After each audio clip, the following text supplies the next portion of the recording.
Paul Alexander contracted polio in 1952 when he was 6, leaving him paralyzed from the neck down.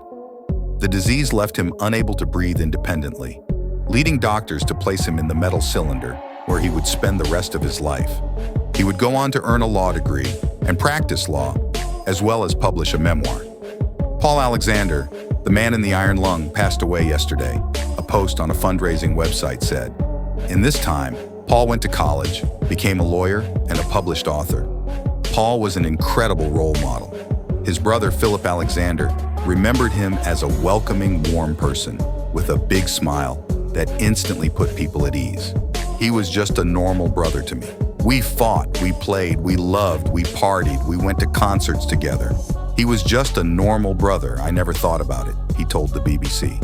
Philip said he admired how self-sufficient his brother was, even as he dealt with an illness that stopped him performing daily tasks, such as feeding himself. He was the master of his domain, helping people to help him, Philip added. Paul's health deteriorated in recent weeks, and the brothers spent his final days together, sharing pints of ice cream. It was an honor to be with him in his last moments, said Philip. In 1952, when he became ill, doctors in his hometown of Dallas operated on him, saving his life. But polio meant his body was no longer able to breathe on his own. The answer was to place him in a so-called iron lung, a metal cylinder enclosing his body up to his neck.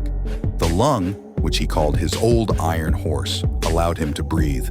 Bellows sucked air out of the cylinder, forcing his lungs to expand and take in air. When the air was let back in, the same process in reverse made his lungs deflate.